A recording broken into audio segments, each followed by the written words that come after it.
अब्बा ने बकरी को कैसे ज़बह किया है, मुझे भी दिखाओ।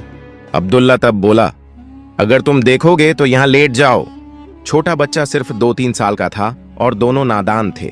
छोटे भाई ने उसकी बात मान ली और वह वहां लेट गया। जब वह लेट गया तो नादान अब्दुल्लाह ने उसके गले पर चाकू फेर दिया। गले से खून बह निकला और छोटा बच्चा तड़पने लगा। यह दृश्य देखकर अब्दुल्लाह बुरी तरह डर गया। उधर जाबिर रज़ियल्लाहु ताला अन्हु फिर सड़क की तरफ आए कि देखें मोहम्मद सल्लल्लाहु अलैहि वसल्लम आ रहे हैं या नहीं। उनके कदमों की आवाज सुनकर अब्दुल्लाह घबराकर एक खजूर के पेड़ पर चढ़ गया। जब जाबिर रज़ियल्लाहु ताला अन्हु उस जगह पहुंचे तो उनकी नजर अचानक अपने छोटे बेटे पर पड़ी। उनका छोटा जिगर का टुकड़ा खून में लथपथ जमीन पर तड़प रहा था। अब वह तेजी से अपने छोटे बेटे के पास दौड़े और उसी समय उनके प्यारे छोटे बेटे की सांस उनके सीने पर ही निकल गई। जाबिर रज़ियल्लाहु ताला अन्हु को यह समझने में देर नहीं लगी कि यह घटना कैसे हुई। फिर जाबिर रज़ियल्लाहु ताला अन्हु अपने प्यारे छोटे बेटे को गले लगाकर रोने लगे और अपने दिल को समझाया। उन्होंने बच्चे को लेकर अपनी पत्नी को आवाज देते हुए घर के अंदर आए। रसोई घर से पत्नी बाहर आई और पूछी, क्या हुआ, क्यों चिल्ला रहे हो? जाबिर रज़ियल्लाहु ताला अन्हु ने रोते हुए कहा, बीवी, हमारा प्यारा बच्चा, हमारे सीने का टुकड़ा अब नहीं रहा। वह हमें छोड़कर हमेशा के लिए चला गया है।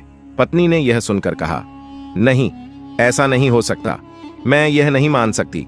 मेरा जिगर का टुकड़ा हमें छोड़कर नहीं जा सकता। जाबिर रज़ियल्लाहु ताला अन्हु ने समझाया, बीवी, सब्र करो, हौसला रखो, बिल्कुल मत रो। आज मोहम्मद सल्लल्लाहु अलैहि वसल्लम हमारे घर आ रहे हैं। अगर वह आकर हमारा रोता हुआ चेहरा देखेंगे तो पूछेंगे, फिर हम क्या जवाब देंगे? तुम बिल्कुल मत रो।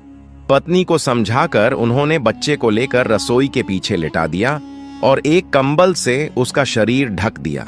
फिर उन्होंने अपने बड़े बेटे अब्दुल्लाह को आवाज दी और सड़क की तरफ बढ़ गए। अब्दुल्लाह उस समय भी खजूर के पेड़ पर बैठा था। छोटे भाई की मौत के बाद उसे डर था कि अगर अब्बा जान ने उसे पकड़ लिया तो वह उसे जिंदा नहीं छोड़ेंगे।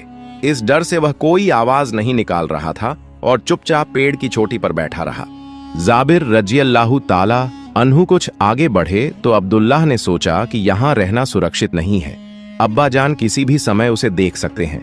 जैसे ही अब्दुल्लाह पेड़ से नीचे उतरने लगा, उसका पैर फिसल गया और वह धड़ाम से जमीन पर गिर पड़ा। उसे गंभीर चोट लगी। जाबिर रज़ियल्लाहु ताला अन्हु ने गिरने की आवाज सुनी और पीछे मुड़कर देखा। वहां उन्होंने पाया कि अब्दुल्लाह खजूर के पेड़ के नीचे पड़ा तड़प रहा है। वह तुरंत दौड़े और अपने बड़े बेटे अब्दुल्लाह के पास पहुंचे और उसे गले लगा लिया।